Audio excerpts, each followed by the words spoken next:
David, you're a regular visitor to Brisbane. You've described the city as having a new vista around each corner. Does it still have that impact on you?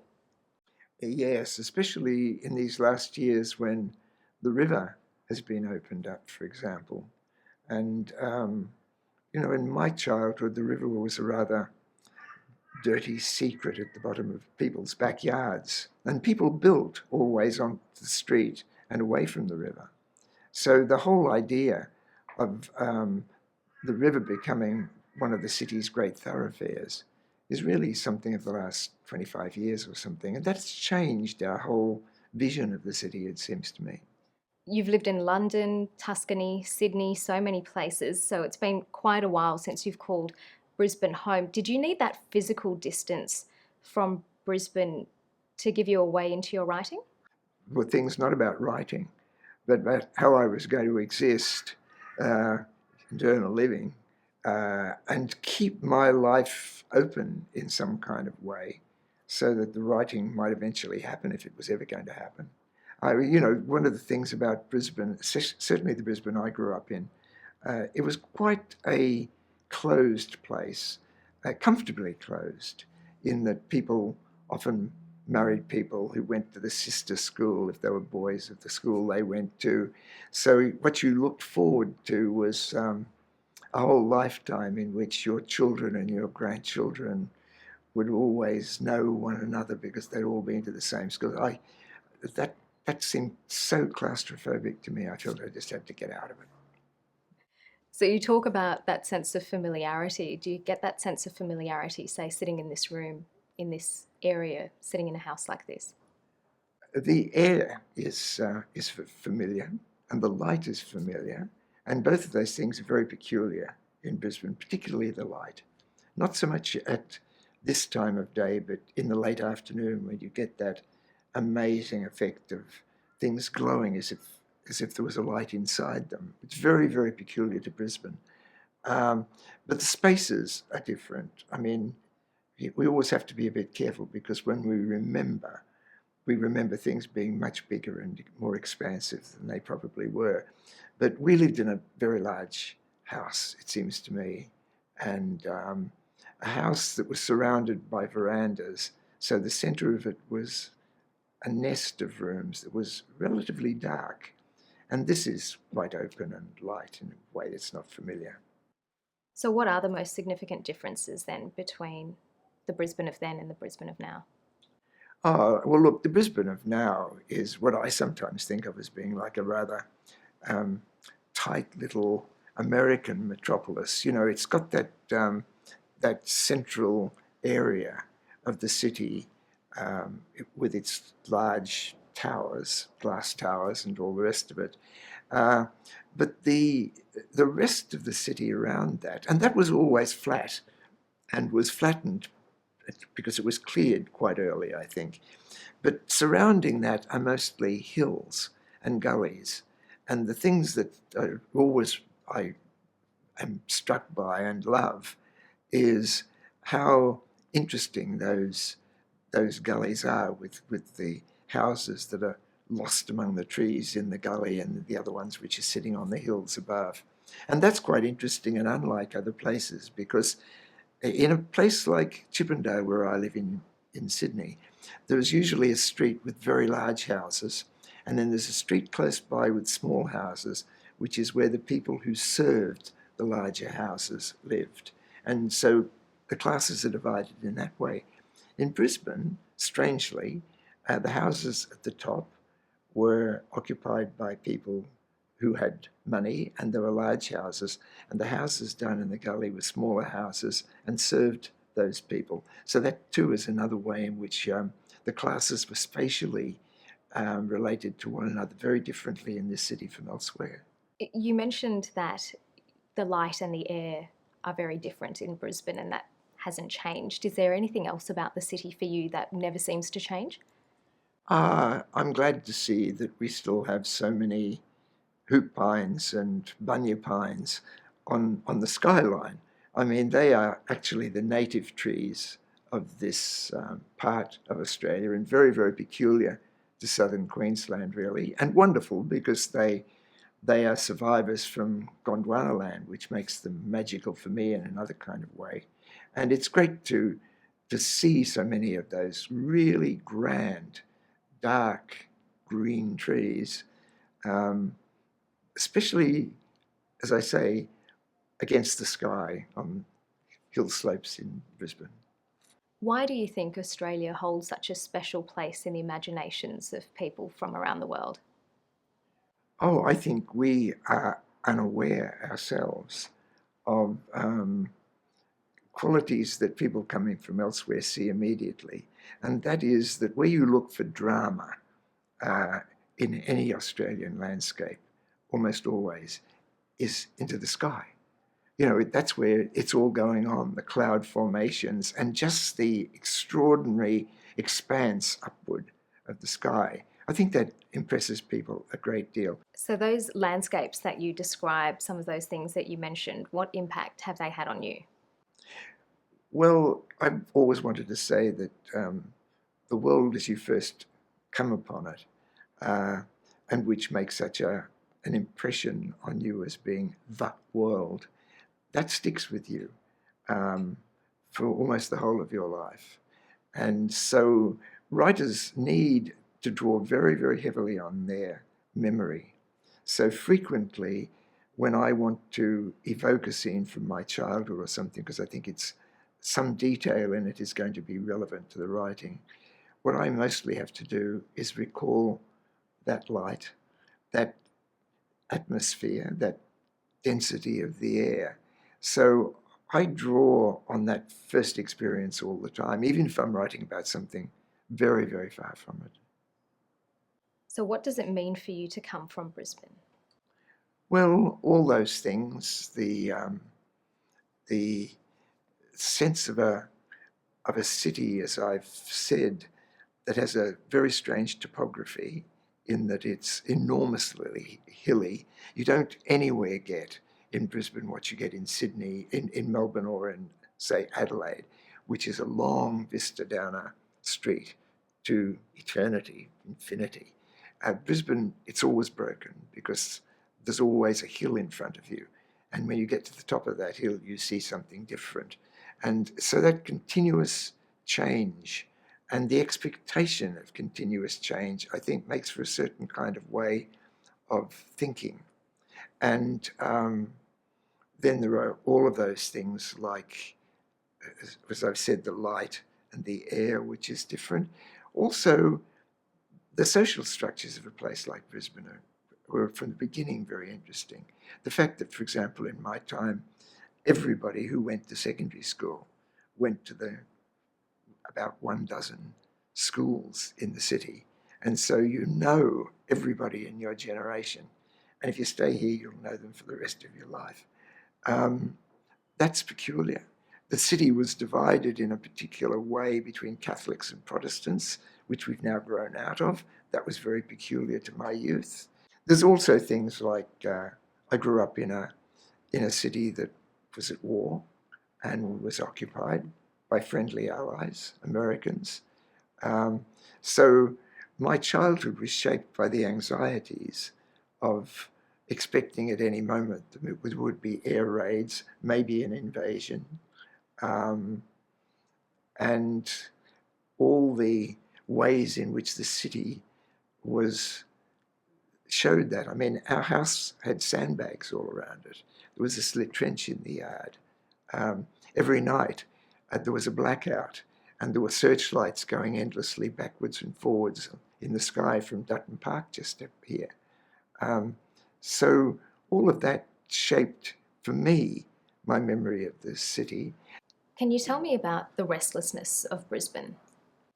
I think the way I see that restlessness, I mean intellectual restlessness. I think the variety of views you get because of the broken topography of Brisbane means that you don't take a single idea and extend it as you might when you're used to seeing long views that lead somewhere. You want views that are continually changing. So there's a kind of intellectual questioning and you want the argument to keep moving in unexpected directions. And I think that comes from the kind of world of movement that you've grown up with. And so tell me about your upbringing. We lived in a house. I mean, my mother had come to Australia when she was 10 from England.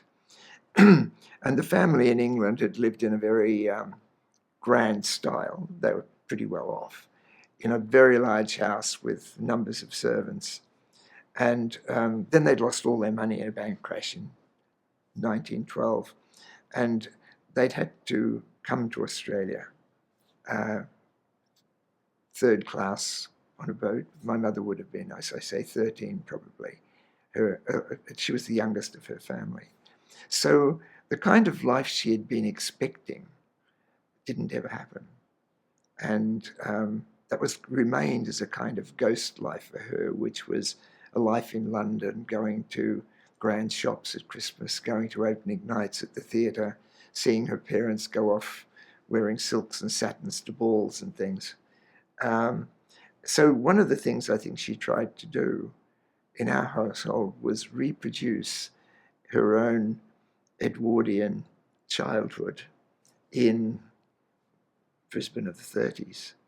And so we had a girl who lived in the house and did the cooking and the cleaning and brought my sister and me up very largely, and whom we knew for the rest of her life. I mean, she didn't die until she was 93. And my mother in those days, had morning teas for her friends and played bridge in the afternoon and bridge at night. And then everything went wrong and she had to become the breadwinner of the family. That's another story. So that was a very peculiar, I think, growing up in Brisbane at that time. And my mother imposed English notions on us of how you were supposed to behave and how you were supposed to speak. And the other peculiar thing of all of that was Cassie, the girl who looked after us. When I was about 4, she decided I was too difficult to handle, and so she more or less said either he goes or I do. So my mother had to find a school for me, and I couldn't go to a state school because they wouldn't take me. I was too young. So she found a house where a woman taught half a dozen kids in what was really a classic dame school.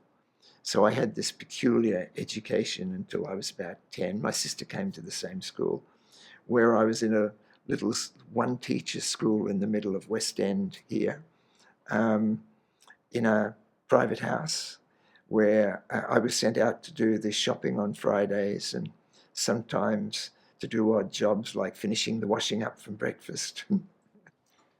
Now, David, you must tell me that story about how your mother came to be the breadwinner in the family.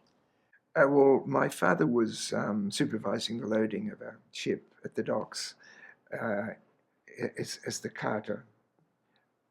He had a trucking business, and he fell and did some damage to his back. And that got worse, and he really couldn't work again, so he had to give up the trucking business. And my mother had, quite by accident, at almost the same time, because they owned some flats that they would provide furnishing to, had been at an auction sale. And everything in Australia in those days that had been imported was no longer imported. So you could not get hold of any new goods. And they were auctioning some curtaining material. And she thought she was buying 2 rolls, but she was buying 200 rolls or something like that. And so she had to get rid of it.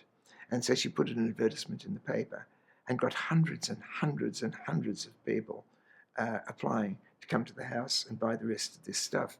So she tried again, and she put up some glassware she had that she didn't want any longer, and found the same thing happened. So what she saw was that if you could go all around Brisbane, but then beyond that in other places, and get things like dinner sets, cartons of cutlery, whiskey sets, all those things which were no longer imported, you could sell them on. So she did that, and eventually the whole of our side veranda was a huge showroom of these things. And then she and my father used to go off around the country and buy those things. And so after about 6 months, she became the supplier of all of those things to the department stores in Brisbane, who had no other way of getting them. So she found herself involved in a huge business. And she then became what she had always been, without having any opportunity to reveal it. She became an extraordinary businesswoman. And that was the making of the family's new fortune. So what were your interests growing up? I think they were everything. I mean, I read a lot. I mean, my mother read to me a great deal, and I probably learned to read spontaneously when I was about 4. So I was already reading. Um, uh, we played a lot. I mean, in the backyard with other kids, fantasy games, lots and lots of that. I listened to the radio a lot. So I used to listen to books being read on the radio as well as listening to music. Um, I was a little writer in the making, though I didn't know that then.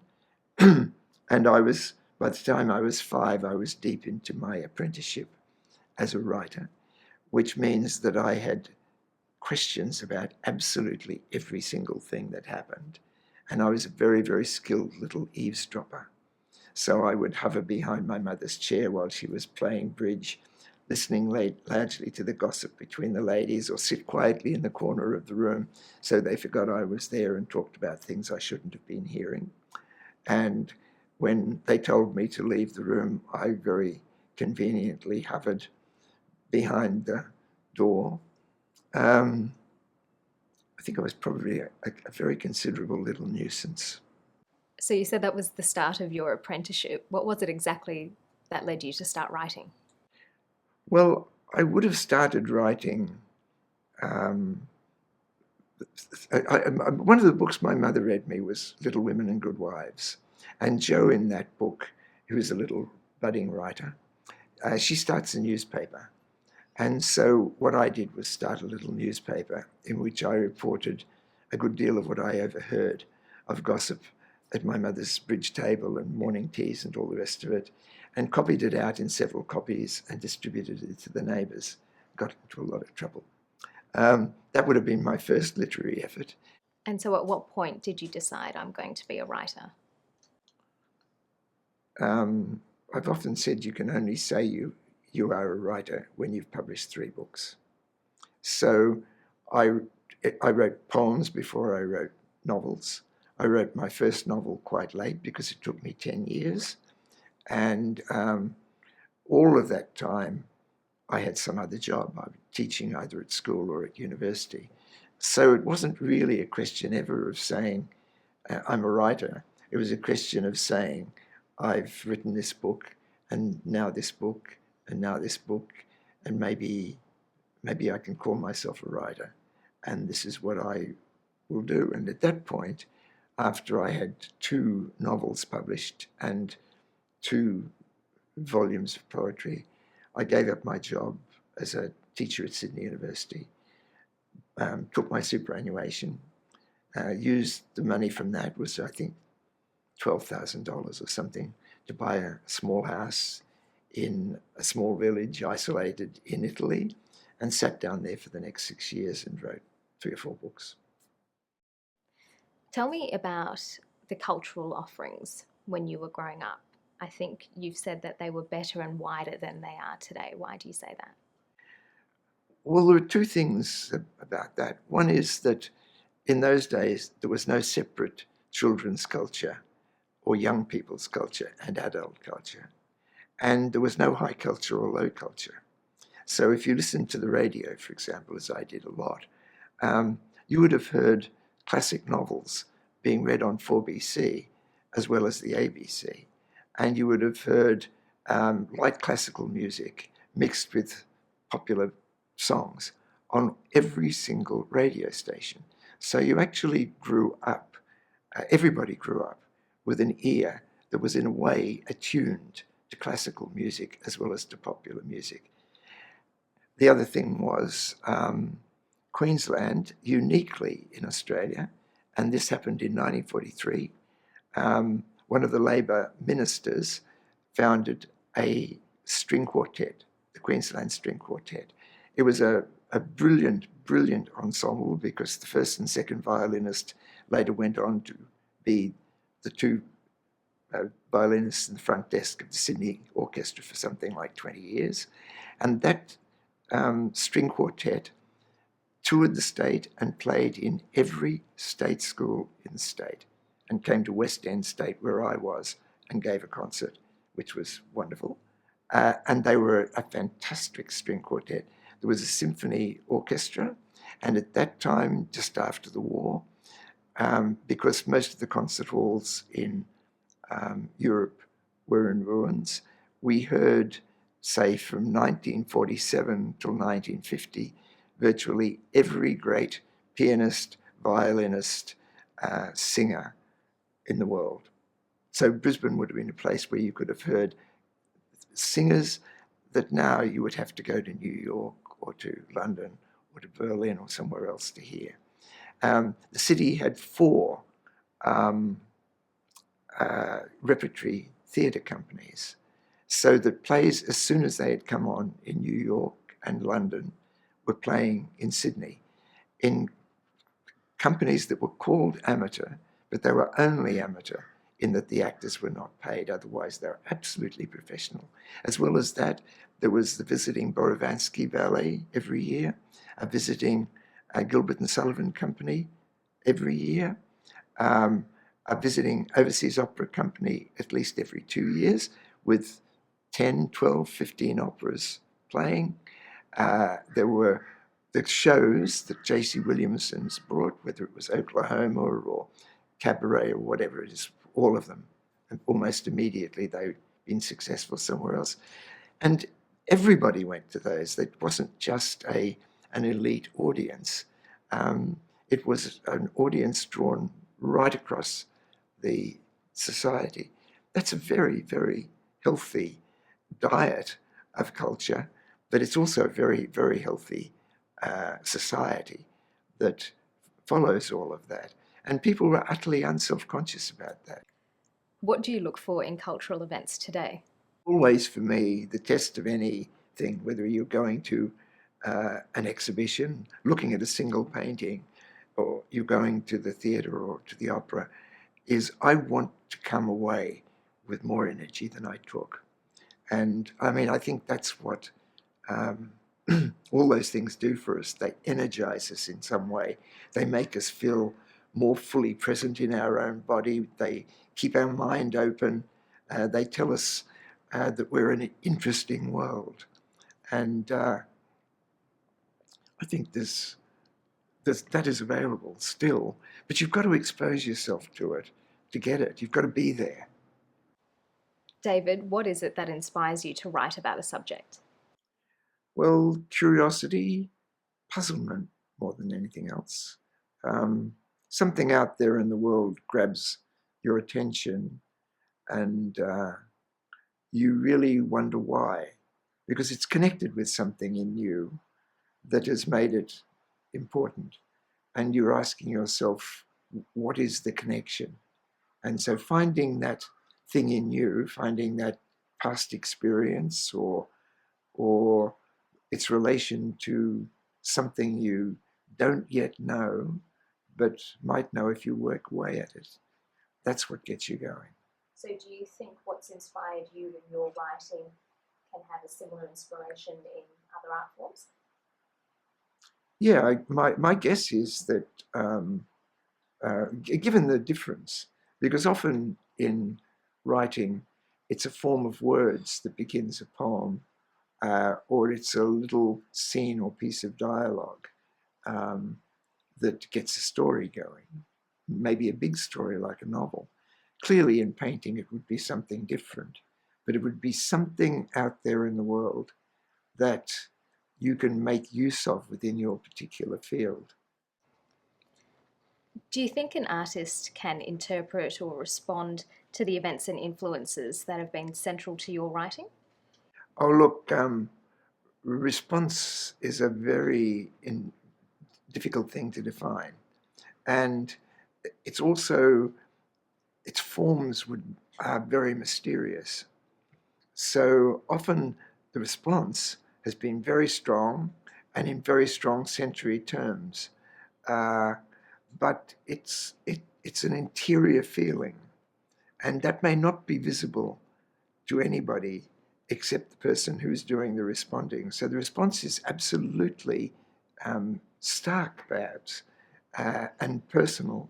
So, yes, I think the response is there, but exactly how that has been registered by the person who's then going on from response to creation that's the great mystery, and that's what's fascinating. You famously don't have the internet or use email, so how do you research or develop your stories? Oh, I've always worked in a peculiar way, which is that I've always written the thing and then done the research afterwards. What I mean by that is the stories don't depend on research, but you can't really have the facts wrong. So if you've written something and you've chosen only the things that are relevant to the story itself, you may still have to check some of those facts, like does this really exist? The best example I can think of is when I wrote Fly Away Peter. I wrote that in Italy. At the same time, in the afternoon, I wrote that. In the mornings, I wrote a book called Child's Play. And I didn't have any books I could refer to there because it was about the First World War. And I went back to Brisbane and I said, went to the RSL and I said, look, I've written a book about the First World War, and the guy in my book must be in either the 19th or 20th um, battalion. Do you have a history of either of those battalions in the First World War?